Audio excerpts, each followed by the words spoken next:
Tendance toujours dans le rouge à la mi-journée à la Bourse de Paris. Le sentiment de marché en France mais aussi en Europe est freiné par des mesures de restriction supplémentaires qui semblent imminentes alors que la pandémie continue sa progression. Le nombre de contaminations à travers le monde s'approche désormais des 45 millions de personnes. En France, où près de 27 000 nouveaux cas ont été recensés sur les dernières 24 heures, Emmanuel Macron tient 2 conseils de défense aujourd'hui et demain.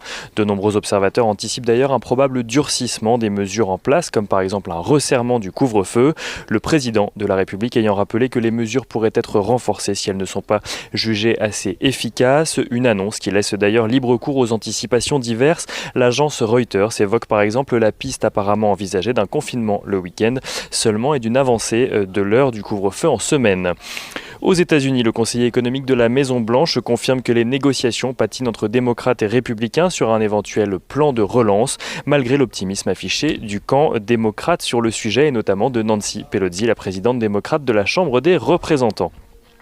Du côté des valeurs, à présent, Capgemini publie un chiffre d'affaires en hausse de 15,6% au troisième trimestre à 4 milliards d'euros. Un chiffre dû en partie à l'acquisition récente d'Altran. Le troisième trimestre du groupe a connu une nette amélioration de la performance générale, selon les dires de son directeur général. Capgemini qui garde ses objectifs pour 2020, estimant qu'il pourrait atteindre le haut de la fourchette d'une croissance comprise entre 12,5 et 14%. SEB revoit de son côté ses prévisions à la baisse pour 2020 malgré un léger rebond de ses ventes au troisième trimestre. Il anticipe désormais un recul de 5 à 6% de ses ventes pour l'année.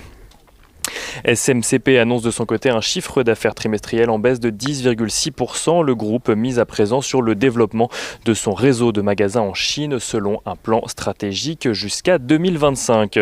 Et BP annonce renouer de justesse avec les bénéfices au troisième trimestre malgré les pertes encaissées sur ses activités de raffinage. Le résultat net du groupe s'élève à 100 millions de dollars alors que le consensus attendait une perte de 120 millions de dollars. À noter également dans le dossier de la fusion avortée entre LVMH et Tiffany que la Commission européenne a donné hier son accord pour que LVMH rachète Tiffany. Le joaillier américain s'est du coup empressé de préciser que toutes les autorités de régulation approuvent désormais le projet dont on rappelle qu'il avait été avorté par LVMH en septembre.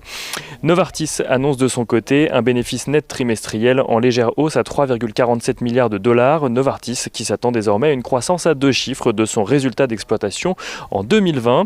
Et on note à la Bourse de Paris que les valeurs les plus sensibles au risque de mesures de restriction encore plus drastiques reculent à la mi-journée, à l'instar de Klépierre, Fnac Darty, Elior ou évidemment Air France et dans son sillage Airbus.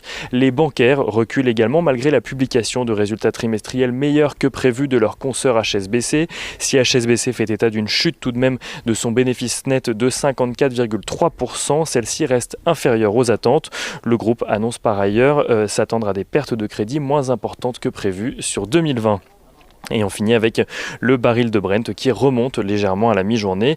Il se négocie juste en dessous des 41 $.